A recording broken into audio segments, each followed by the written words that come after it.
AI is very difficult to commercialize unless you're a big company. You're not going to do groundbreaking things in 2 minutes, right? That's what's annoying about all those meme agents that came along. People were churning them out 15 minutes, right? How is that going to have value? I'm not saying all crypto projects don't have substance. Most crypto projects don't have substance. Humayun Sheikh, founder and CEO of Fetch.ai. So if you think about Fetch, what Fetch is really, it's a Google of agents. Because a lot of people have heard about agents. A lot of people know agents are coming. My philosophy is everybody who has a website is going to have an agent, or 2 or 3. Started a gaming company, and that gaming company was with a friend of mine called Demis Hassabis. Most people now know him, DeepMind co-founder. You have an interaction with DLT, you have your native token which is listed. So in a way, you are crypto native, but you don't operate as a crypto project. You are a hardcore AI project. Even your philosophies and the way you run business, it's completely different from a usual crypto project. Would you like to flash some light on that? Yeah, I just don't like going on too many parties. I don't like attending too many conferences. I think we should be spending more time actually building useful stuff. I know networking is important, but it's not that important. Hello everybody, welcome to Quantum Minds podcast. My name is Kapil Dhiman. I'm the CEO and co-founder of Quranium. I'm joined by my amazing co-host Olivia Carlson to interview another legend in the space today, Humayun Sheikh, founder and CEO of Fetch.ai. Humayun, welcome to Quantum Minds. Thank you. Appreciate it. Thank you for inviting me. It's a pleasure to be here.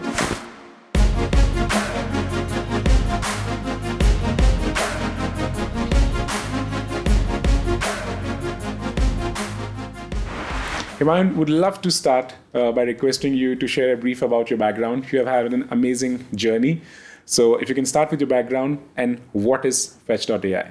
Sure. I won't go too far deep into the childhood, but start was from computer science. Always wanted to do experimentation.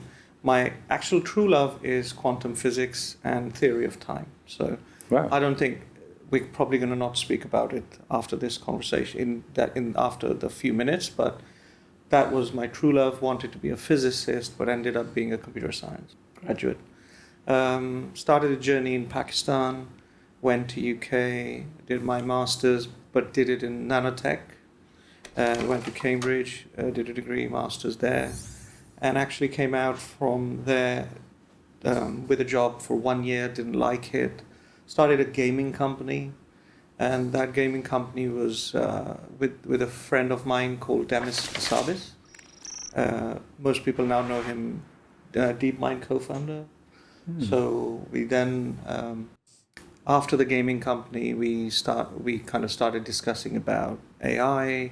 Now this is 2006 maybe. And then we kind of sat one day in the restaurant, and I mean, Demis is like a genius. There's a lot going on in his head, and we said, right, we're doing games, and games use AI engines, and what can we do with it? And so we started working on kind of saying, okay, we need to bring back AI from the winter that it is in. So we kind of talked about it, and then kind of came the idea of DeepMind.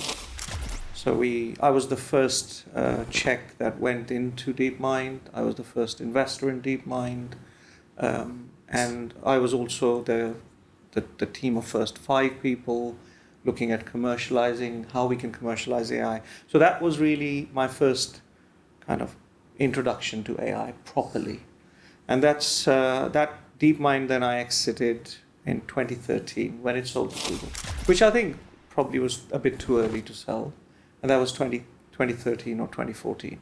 But what really became clear after that was AI is very difficult to commercialize unless you're a big company.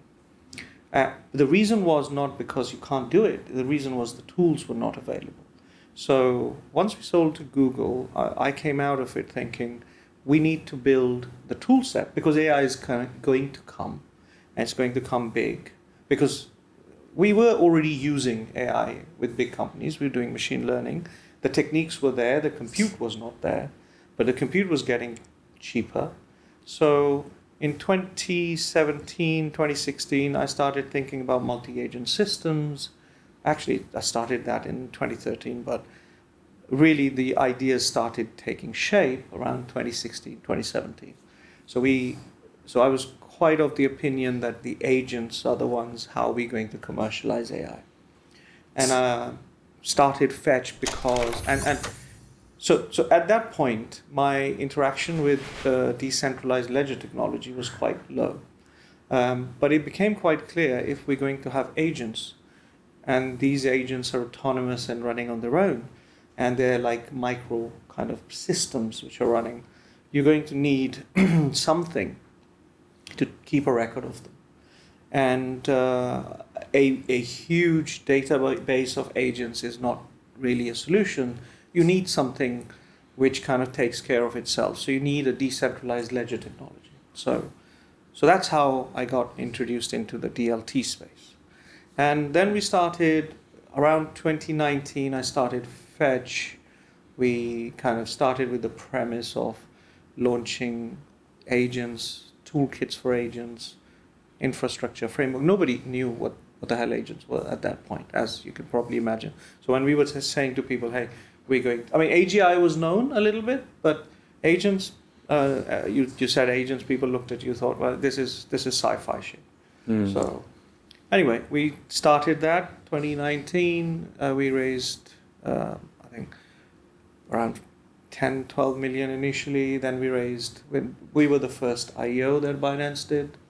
And then we started the project, and then started building everything. But we realized we needed to build our own chain because Ethereum wasn't up to the job. So we started building our chain, but then realized that that's not what we are here to do. That's not the core. And there's other layer ones popping up we can use. So we went into the Cosmos ecosystem, because we felt all the tools were right at that point.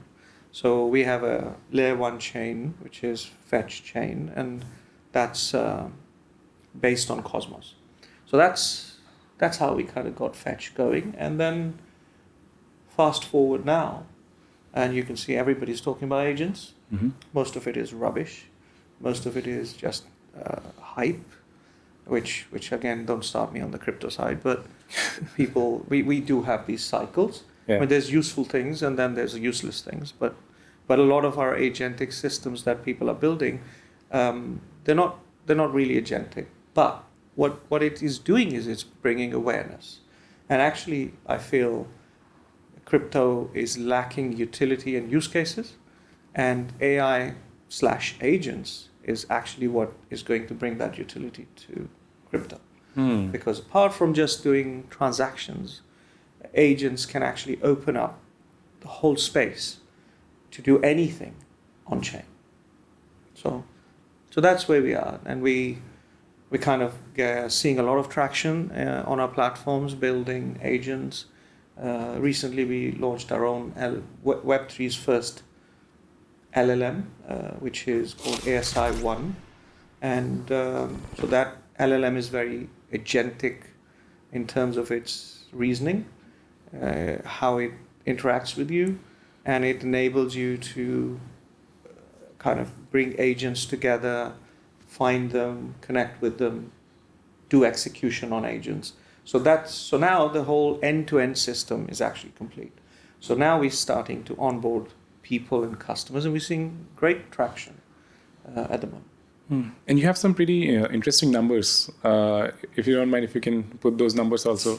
Yeah, sure. So in terms of agents, within the last 2 weeks, we've gone from 300,000 to 2.6 million, almost. Wow. People are building solutions. These are some are very just, go and get me a price for some travel, or to go and generate me some meme, pictures, whatever. So and then we're seeing a lot of businesses onboarding, because a lot of people have heard about agents. A lot of people know agents are coming. my philosophy is everybody who has a website is going to have an agent or two or three. So you're going to have this agentic economy kick off. It's really at the verge of it. Why is that? Because we're used to, at the moment, going and initiating a conversation with the website, which humans have to do the work. We don't have an intent-based system where you can actually get a two-way conversation with the website. That's what the agents enable you to do. So you can have a business, I can have a business. We need to speak to each other, but before we do, we have to do so many things. I have to find you, I have to connect with you, I have to find a time to speak to you, I need to find a method of communication. All of this can be dealt by an agent. So you don't really need to do the search and discovery actively. So what then happens is that your agent, you say, hey, I need to connect with 3 people who do this, whatever this is, right? It could be a business, I need to find a plumber, I need to find a professional who can help me with something, write me like a business plan, well, although these days, LLMs can do that. So ASI1 can do a good job in that. But you want to be speaking to your agent so that the agent learns from you and then takes what you have told it and execute it. I mean, we're seeing a lot of traction from influencers at the moment because they see, one-man bands and they want all these things to be executed, done. They need to find people, they need to post things. So all of that is kind of very agentic. So that's the reason for this whole kind of new wave of software and software development.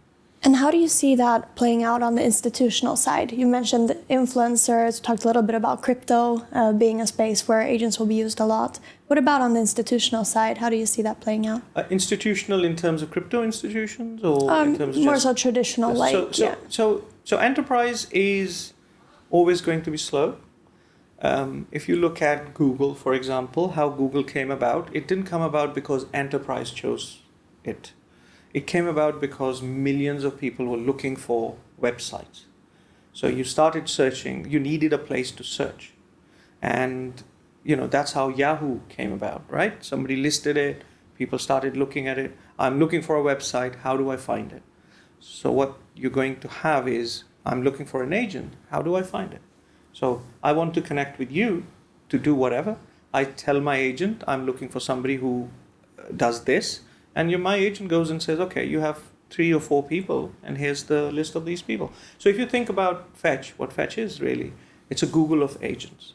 So we want you to be able to build an agent and make it, publish it, and make it discoverable.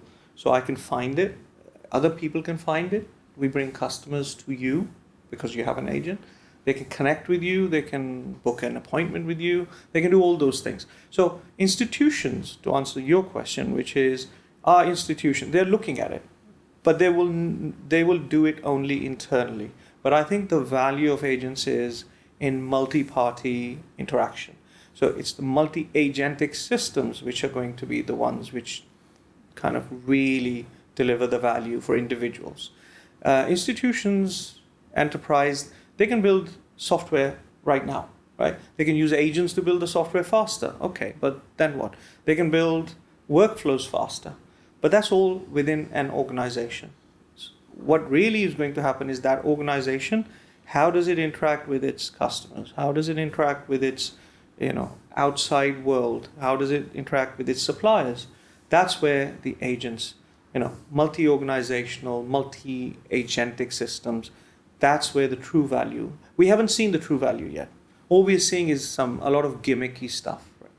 Right? Go and write code better and quicker, right? Okay, but why write code? You don't need to write code. That's the whole point of agents. You don't need to write code.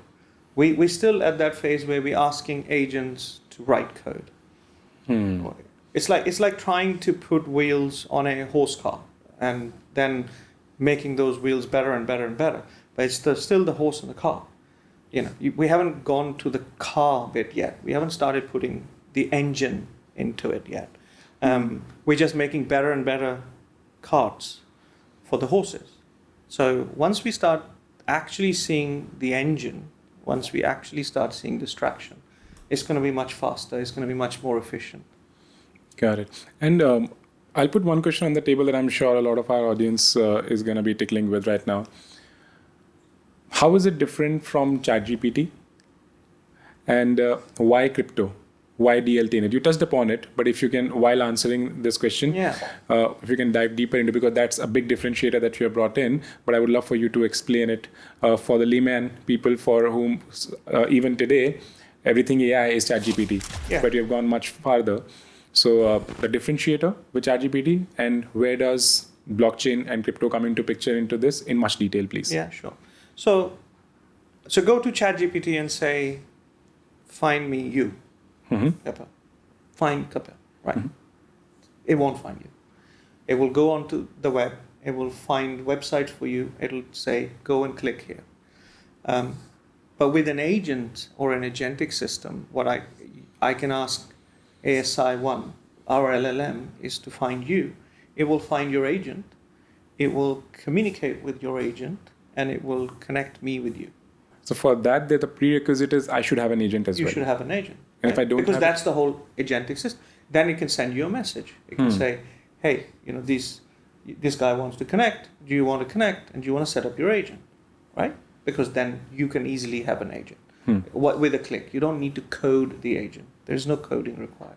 It's like having, this guy is using WhatsApp. Do you want to use WhatsApp? Send a text message and say, download WhatsApp. You can have WhatsApp. So that's one example, but that's not kind of the core example. Is you go into ChatGPT, you write textual things, you can do pictures, we can do all of that, right? The same, slightly different, but there are many others who can do that. But what you can't do is you can't say, hey, go find me agents which do that. Go find me agents which can do X, Y, and Z. There are some clumsy methods of connecting to different systems, like it's a great step towards the right thing. For example, MCPs and A2As. What it is we're going to use APIs from the past. We're going to connect the APIs to ChatGPT, and we're going to ask ChatGPT to call the tool which uses the old technology. We're doing it differently. We're saying all those tools should not be API based. They should be agentic, which means they should have intelligence of some kind. Your LLM should have intelligence of some kind about agents to find them and to connect them. So when you say, can I do this in ChatGPT? You probably can do it, some things in ChatGPT, but you can't really go and find other agents. You can't connect with other agents. You can't do any of that. Can we say that you're creating social media for agents? Like we all create our agents, and then on your platform, all agents can interact with each other and can be a virtual replica of us in this digital world. I think that's one very narrow vertical or subject. Social media is narrow. Yeah. I would probably say we're creating the Google of agents because that covers everything. Got it. So social media would be like an Insta where you can find people. But we're not just that. I mean, we're kind of creating a search engine, a search infrastructure, where you can actually connect businesses and influencers and individuals and everything. So really, if you look at the previous software and how the e-commerce and the digital age that we just had, we were looking at search engines. We then went into like the social media channels, which is again a aggregator, right? So we're putting it all together and finding people, finding websites, finding videos, so YouTube. But all of those have the tools to enable you to publish the video first. Like YouTube would have all the tools for you to publish and upload the video. Social media will have the tools to actually upload your videos, right? So Insta will have all the tools to give you, take a camera, take a selfie, filter it, upload it. Those are the tools. Then you have this new way where you have the agents. So you need the same for the agents. That's what we're building, the tools. Then you have to publish the agent somewhere. Yeah. That's what Agentverse does, which is one part of the Fetch tech stack. Then you actually have, how do you find them? Who do I speak to? You speak to the LLM to find all of that. So now you have those three components. I set an easy setup of an agent. I could be a business, I could be an influencer, I could be an individual, I could be professional, I can have a personality, I can do all of that. I can publish it, and then I can be found on this app or this LLM, like the ChatGPT type thing, where I can ask for it and I can find you. So that's the whole flow.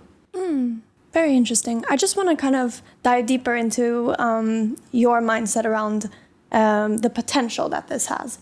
Because as you mentioned, the engine isn't quite there yet. We're kind of at a cart and horse stage when it comes to agents. What excites you the most about like exploring the full potential of what this could actually mean? It's going to change e-commerce. We're going to have a completely different phase of e-commerce. I think that's quite interesting. Why? Because you're going to build businesses in a different way.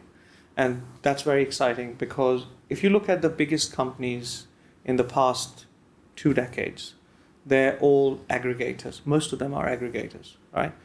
Google is an aggregator, Uber is an aggregator, Amazon is an aggregator. All of them are aggregators of different things.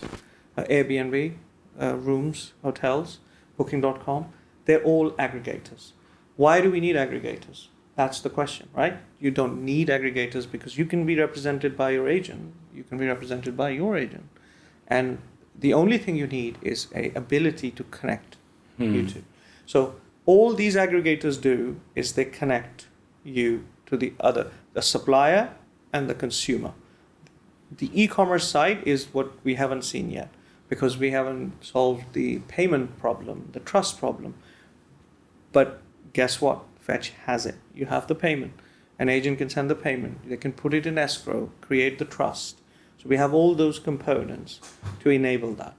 So when you transact with your supplier, you have a payment method already included in the agent. You also have an escrow method, so you can build the trust. You deliver the service, then you get paid. So all those tools still need to be further developed. Although we have them, they're going to evolve. So that's a very exciting prospect. And when that kicks in, you can imagine how much revenue will flow through it. And that brings me to your point. Why do you need blockchain? Because agents are doing microtransactions. You need to record them and you need to send the money across, right? So how are you going to do that? Is not through the banking system. It's going to be through the DLT system. So you need a chain which keeps a record, does the transactions, has the auditability. You can actually audit it. Then you can have a resolution mechanism based on a decentralized ledger technology. So all of those components fit beautifully with what this technology can bring and how it can bring utility to crypto. Because crypto lacks utility still. After how many years, we still do not have utility apart from meme coins, which has its own utility. But we always keep getting these cycles, meme coin cycles or some cycle, some other NFT cycle, but then it disappears because this is not true utility. You need true utility. The true utility ones are still here. BTC is holding value. Okay. People are using it, so it has some value. Ethereum is still there, although it's kind of doing its thing, struggling because other chains are coming. But building software on DLT is great. That has some utility. Yeah. But meme coins, they come and go. So we need true utility to come into crypto. And we need to kind of graduate a little bit. We need to mature a bit. We need to stop being just meme coin fanboys. That kind of mentality, we need to mature it. Yeah. So I think it's quite exciting. Those two things for me is very exciting. I'd love to see DLT mature, crypto space mature, and actually bring utility onto this. What would be some of the examples that comes to your mind when you talk about utility? So, for example, you generate videos, right? Mm-hmm. Everybody does that. Put filters. You go to a model, you ask it to give, like ChatGPT, you generate things, and people love that, right? You pay for it. Well, you need to pay for it on chain. So this could be on chain, easily on chain, because the way agents work, you could ask my agent. So I build the machine learning model, which generates the video, the image. You want to take it, you say, hey, I want to use this model to generate this image. That will cost you. So you will pay me through the agent, and my agent will collect it. And this is all happening on chain. This is all happening automatically. No bank is involved. And we do the exchange. So that's one example. I want you, so let's say there's a cab driver who has an agent. I want the cab. My agent connects with it. We transact completely on chain without the need for Uber. So that's the kind of, so the market is vast. It can apply to anything. Yeah. So that's the exciting bit. Yeah. No, I completely resonated when you said that we need to mature a little bit. I think it's super easy to be egocentric in this space. And I think it doesn't do justice to the potential of what could be created. And that's why I always love sitting, even just recording this podcast and sitting with entrepreneurs who believe in kind of fueling and feeding the ecosystem. So if they're building something that has a lot of utility, that they continue to kind of take what they're gaining from that and fuel it back into the ecosystem that's a very valid point. There's another good example. I mean, we talk about what is just physical, but let's talk about Hugging Face, for example. Right? Hugging Face has, what is Hugging Face? It's for people to build machine learning AI models, right? You can actually bring data, you can build a model, you can actually trade it, you can actually launch it, you can serve inference from it. But here's the problem. Who's buying the inference? Why are they buying the inference? Universities buy the inference for their research. Corporates who want to buy the inference will build it in-house. But this person who's built this AI model wants to monetize it. How do you monetize it? What you do is you put an agent on top, you connect it to Agentverse, and you can actually speak to that model through an LLM, which is ASI1. So we provide you all the components. So take that further. You don't even have to deploy the compute. You can just say to your LLM agent, you can say, go and use this model, deploy it on this compute, and give me the result of this question. You just have to speak to it, and it does everything.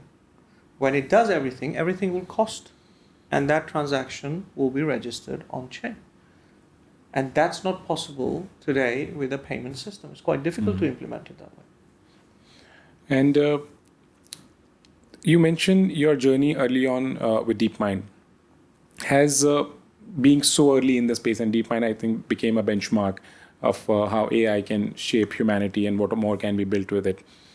What learnings did you draw from that journey that you have now implemented in Fetch? Don't sell out too quickly is one. That's the second time you're mentioning that. we sold DeepMind quite early. We could have waited another couple of years. And I think that would have been a much better journey. Here's the problem. In hindsight, that's great. But what if winter came? AI winter has been a thing too.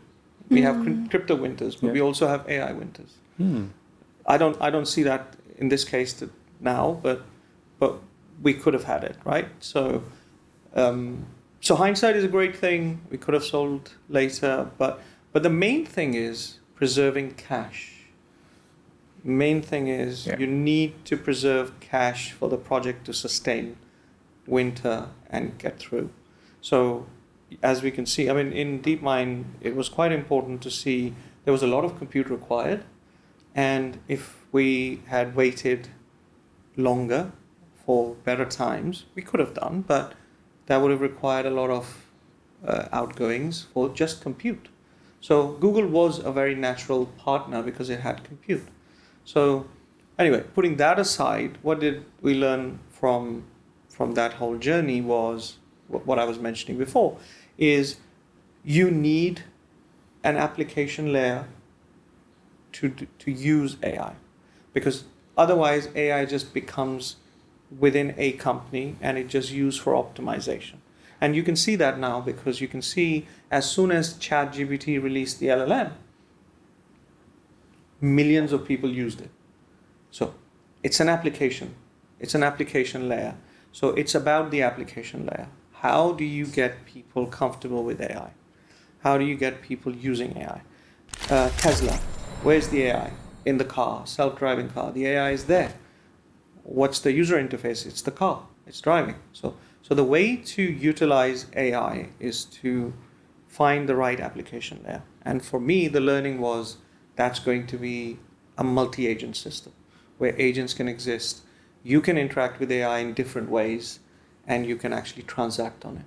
So that's the biggest learning I came out from DeepMind. I want to double click on the cache reservation point that you mentioned. And you have an interaction with DLT, you have your native token, which is listed. So in a way, you are crypto native, but you don't operate as a crypto project. You are a hardcore AI project. Even your philosophies and the way you run business, it's completely different from a usual crypto project. Would you like to flash some light on that? Yeah, I just don't like going on too many parties. I don't like attending too many conferences. I think we should be spending more time actually building useful stuff. I know networking is important, but it's not that important. It is you will find or people will find you if they really like you. And they will find your project somehow, right? So I think crypto has this habit of when we're doing well, then nothing can go wrong. We're off to the moon, we're off to Mars, we're off to Saturn, God knows where. When it's bad, it's really, really bad. I mean, so I think maybe just stay calm and carry on, which is a good saying. Yeah, I was going to say, very lovely saying. So stay calm and carry on should apply. I mean, you could see that from Twitter, really. We were doing some analytic modeling and it's quite obvious. I mean, you can start seeing people going so negative. It's like everything is bad when crypto comes down a little bit. It's like, oh, this is, you're bad, he's bad, she's bad. It's a disaster. The whole world is bad. Yeah. It's a disaster. And when it's going up, it's like, well, it's never stopping. It's going to the moon. It's going to be $2 million BTC tomorrow. Calm down. So I think that shows also on people how people run the project. When you get the money, when you see the token doing okay, we go crazy. We start spending crazy money. And that crazy money is not just development. It's more, just trying to impress everybody, right? Go do parties. We don't do that. We want to keep a tight ship. We do adjust a little bit. We improve the teams. We increase the teams when the times are good. We decrease the team when the times are good. But the speed of the reaction should be pretty quick because the cycle's changing, right? Peaks and troughs are coming much faster now. There's no 1 year cycle. You're having like 3 cycles in a year. So you want to maintain some cool, not go up, down. You've raised the money, don't spend it all, right? Just budget it properly, tighten your belt, deliver quick, but don't go crazy. Does it apply the same before fundraise? Why I ask that question is, for most of the crypto native projects right now I'm going to segregate an individual like you who had an amazing background before Fetch, like you were the part of the DeepMind, which in itself is a landmark. So for you to raise capital, it's an easier journey. Your name can sell and you'll be able to bring capital in when you speak with the VCs. Now for a newbie who has an amazing idea, an amazing passion, but do not have that pedigree. That's not true. I don't think that's that valid. Let me tell you why. Yeah, let's. Yes, DeepMind is a good name to have, but I don't speak to people because of DeepMind. People don't invest money because of DeepMind. I can take you through Fetch's journey, but also what we've been doing and how I can actually tell you that's not the point. The point is not just because of my name. The point is what I'm doing. Actually, because I'm like a dinosaur now, because looking at crypto cycles and ages, I've been in it for too long, right? So actually that's a negative. That's not a positive. It's a negative. I'm running the same project. Well, people like excitement every 2 minutes. You know, one day is one coin, one day is another. A 5-year-old coin, you know, who cares, right? 5-6-year-old coin, nobody cares. But we've survived it not because we create hype, and not because we're meeting people and they're trusting me. It's because we are delivering something. Well, that's how we've survived. As such an old token, we've survived because of product delivery. Not because of me, not because of the hype, because people, ultimately, some people will start seeing the value in it. And the substance. And that's, so, but the problem you have is most crypto projects don't have substance. I'm not saying all crypto projects don't have substance. Most crypto projects don't have substance. You just, you know, you go on a platform, you build a little agent from one point to the other. Whoa, that's great. Let's value it at 300 million and raise money. Okay. People who are putting money in it, what? Do your own research, right? DO, you know, use it. So people don't do it. And then price crashes, then everything is bad and every project is bad, and, you know, we don't care, and then the excitement goes away. So I don't think the point you made was correct, because I think the enthusiasm of a new project is great. To have that energy from a young innovator, entrepreneur, is great. And people see that. It's what is it that you do, right? Now, there are two camps. You could do something meaningful, which is not as exciting. Or you could do something gimmicky and memey, which will be much more exciting. So you're going to be getting a lot of value, and you're going to get a lot of attention if you're meme kind of mentality. But over time, you're going to die. It's going to die. And then you start again. Or you can build something sustainable, control your budgets, because you're going to raise the money. I mean, people are raising the money. People are raising the money yesterday. People are raising money last week, a month ago. They're still raising it. And the money is there. Money is there for the right project. The only thing that happens in a bad time is people get a bit more careful. That's all. I mean, you go to normal development. So I'm comparing crypto with normal kind of Silicon Valley idea. So if you go to Y Combinator, look at the projects, look at the money they spend. You know, they build a whole product for $100,000. In crypto, we don't even get out of bed for $100,000. Yeah. What's going on? They're not building anything that great. Well, because what they're building is they're going out and 10 conferences, 10,000 each. They're staying in expensive hotel rooms. We just had Token 2049. We're going to have consensus in Toronto.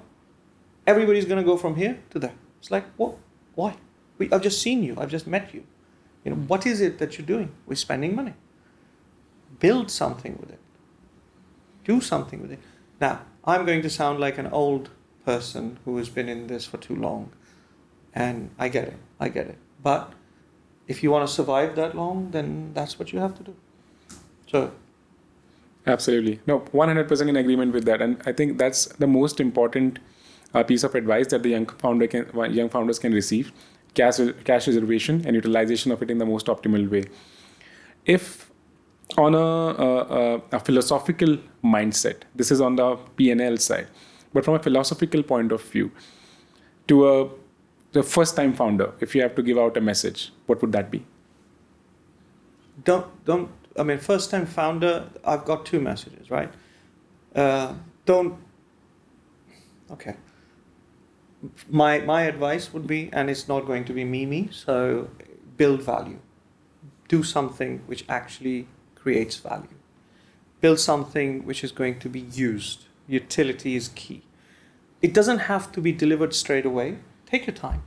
But at least have that vision that you're going to, by the end of it, you will have something that will have value. Because good things take time to make. You're not going to do groundbreaking things in 2 minutes, right? That's what's annoying about all those meme agents that came along. You know, people were churning them out 15 minutes, right? How is that going to have value? It's not going to have value. I'm not saying good projects cannot be built quickly. That's not what I'm saying. What I'm saying is build a good project. Build a project which has utility, and then you will sustain the goods and the bads. And the second advice is really, after you've done it, don't just look at the token price and feel rich because you're not rich till the money is in the bank. Because a lot of people spend just looking at the token price of today and then spend it all, and the market crashes, token crashes, then they have no money because they've been on the boat too long. They've been doing too many parties. I've seen it many, many times. So I see many projects who come to me for funding. I've seen it many times. That's natural, I guess, because you get excited, you've got the money, you've made the money, you just go and spend it. And you think, the bank balance, because there's no going to be any bad times because it's all going up. So we're billionaires. There was a program, Only Fools and Horses. I don't know if you know this, but there's a British program. It's very British, very old. Tells my age. It used to be a statement in that we will be millionaires next year this time. Rodney. So that comes from that. Everybody feels that just by looking at the token price, they are millionaires already. Just keep you cool. Keep it cool. I think that's the best conclusion we can have to this discussion. Thank you so much, Humayun. Really, really helpful. And I think that added a lot of perspective, and especially I want to double click with the audience who are watching here. This is the most important piece of advice that we could receive on not just how to build, but how to sustain. Yes. Because you can get started, but to win the war, you have to sustain for much longer. It's not just it's not just a sprint. It's a marathon. Exactly. If you want it to be. Yes. If you're coming in, cashing out, and leaving, fine. Then it's a sprint. Then do what you have to do. But that's not the kind of projects I build. I build projects with utility and sustainable. Right. Thank you so much, Humayun, for coming on the Quantum Minds podcast. This was an absolute pleasure. We touched upon so many interesting topics, and I'm sure this has been one of the most valuable sessions for the young founders to learn from you today. I appreciate it. Thank you, and it has been a pleasure.